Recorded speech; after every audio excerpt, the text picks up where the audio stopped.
Well, hello everyone. Hello. This is your man Jason Miles, and it's going to be a busy day for me. So I'm making this video for you in between my morning workout. So bear with me, please. Again, this is your man Jason Miles, and this is our 14th installment in this 20-part series. And today's topic is have an exit strategy. Now, what does that mean? Or more importantly, what doesn't it mean? It doesn't mean be ready to quit and have a way out the door. It means have a plan for the growth of your business, because inevitably what's going to happen is you're going to start off doing one thing and you're going to wind up doing something else that's in relation to what you started.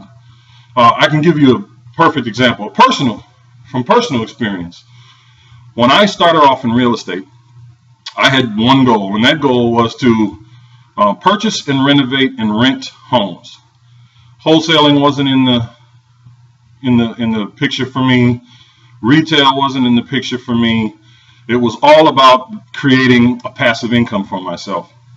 Well, not long after I got started, I wound up with a whole bunch of houses, and my plan at that point, because I had been in it so long, I learned so much, I got some professional licensing, I met a lot of people, so I decided that I wanted to get into residential new construction and commercial if I could. I knew that it was going to take a little bit more money to get involved in the commercial aspect of things, but I could very relatively easily jump into the residential new construction piece of real estate.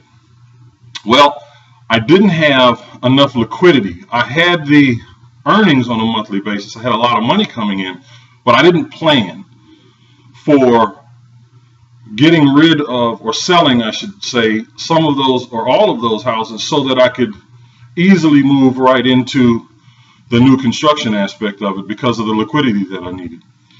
And it took me probably about 6 months, longer than it should have, for me to reach the liquidity that I needed to move into the next phase. So I didn't plan my exit strategy. I didn't plan on what the next step was, even after I knew that it was coming. So it took me a lot longer. Now I didn't fail. You know, I succeeded in my endeavor, but it just took me longer, and I had to wait for another opportunity. I missed the initial opportunity that had come along, because time is of the essence when you're doing some of these things, especially when you're working with builders who are, you know, acquiring loans and they need the cash. They're on timelines. So plan your exit strategy. Plan the next step. You know, if you're going to create a clothing line, for instance, well, ultimately, yes, you're the manufacturer, if you will, or the designer of this clothing line.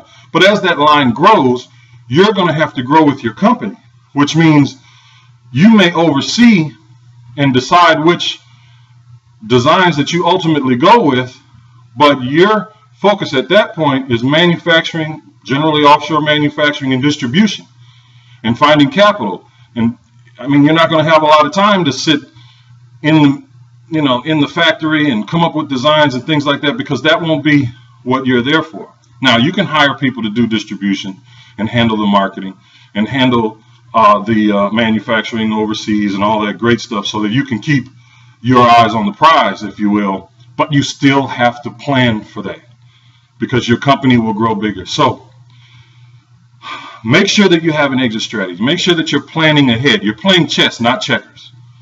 Keep that in mind as you build your business. This is your man, Jason Miles, and as always, here's to your success.